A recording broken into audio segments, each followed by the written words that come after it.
Actually, wait. I have a match ready. Yeah. Jay and Mog, set up 15. You call my match before I go. I know. You go remember. They need to have the stuff ready. Okay, so this is the start of iLink versus AMOGonza. Megaman versus Terry. So I hear, Luis, that you are a Megaman main.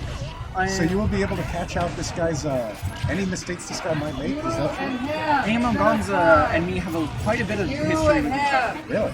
Yeah, I have met him once in Smash 4 once he came down to this little game shop, Griffin's Nest.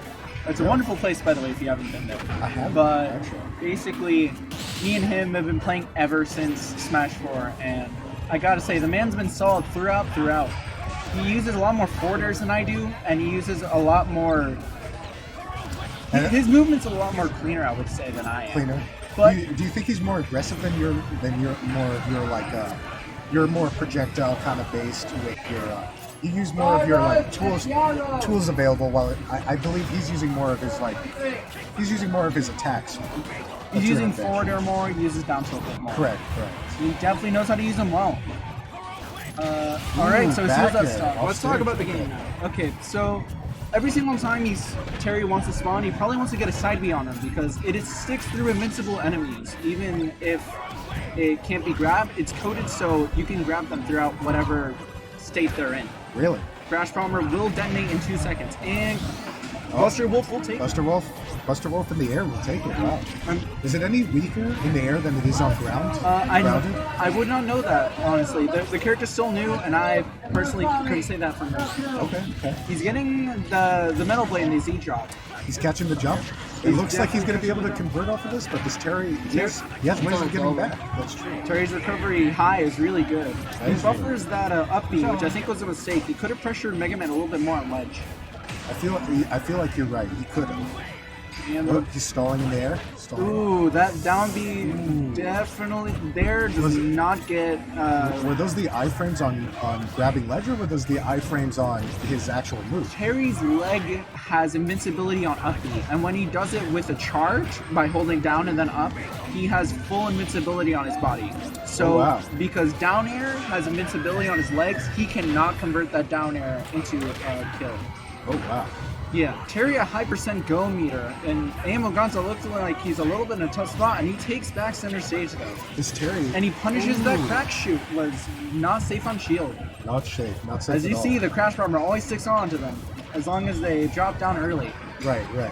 And now it's back to Terry trying to get this kill, seal off this stock. It's whenever Megaman gets a stock lead is when everything starts to go downhill. If he just keeps getting advantage, he keeps going and keeps going he's able downhill. He's able to benefit off of having this advantage, right? You know, being able to use this advantage state so he can gain an advantage more throughout the match.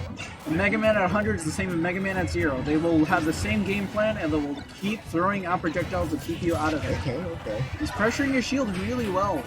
If he pressures his shield enough, he can get a back air just by poking it if he doesn't tilt it. And he punishes that up B with an up tilt, sealing that stock and the game. Getting that game, 2 stocks up. AMOGonza 1 up against iLink. I mean, I'm not quite sure what Terry could have done differently there. I really think that Terry was playing at his peak. I feel like him going for the crack shoot kind of made it so that he lost advantage after he went for that crack shoot on shield, starting from that crack shoot for sure. I personally think that he whiffed a little bit of up Bs there. As you see, he got punished even at the end there because he whiffed an up B. Maybe he buffered it, or he just didn't mean to. But there's some moves on Terry where you just buffer and you don't need to. And it's just something to get accustomed to as the more you play the character. I see. AMOGonza trying to get some early percent because as soon as Megaman gets a little bit off stage, he just goes in because he's so safe on so many of his aerials and his movements and his projectiles. Mm-hmm. And he's going for those back airs, and this Terry keeps jumping into the back airs. He seems to be reading his jump every single time. Right. It's a very common thing for people to jump when Megaman's right there because they don't want to get falling back air. But if you jump, you also can get back air. So most people will air dodge, and that's where AMOGonza profits the most because then he can punish them throughout. But now we're back into neutral. Back in neutral, Terry's making his way back.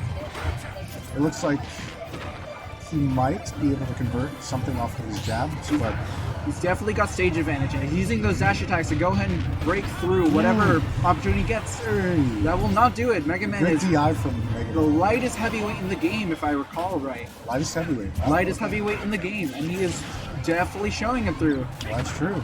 Terry's got build meter. We'll see if he. Ooh. Tries to read that landing and does not get it. Ooh, All right. nice edge guarding coming from AMOGonza, stealing that first stock. AMOGonza coming out with the back airs just to edge guard it. Nice nair Have to- coming. I have to admit, those back airs from Megaman, they have such a good coverage when recovering, when the enemy's trying to recover off stage. It's a really good edge guarding tool. It does about 13-ish% based on the hit if Uh-huh. you land all 3 hits. It's a multi-hit move, so if you're trying to trade with it, it won't do that well. But otherwise, it's a fantastic move, and it comes out on frame 4. Wow. So it even comes out early. Yeah, it's his fastest aerial besides Nair, which is 9 frames. He misses that conversion that Z dropped to That'll up do tilt, it. and That'll won't do it. iLink starting to even up the stocks, but can he catch the lead? I think that's a little bit too greedy there with that Z drop up tilt, but Right. he's definitely still in the lead, so as long as he keeps going, he'll be fine. Forwarder coming up, back air. He's Who are you looking on, for it. 13? AMOGonza is looking for those back airs. Mid throw. Ooh, Set up forwarder coming out. 13.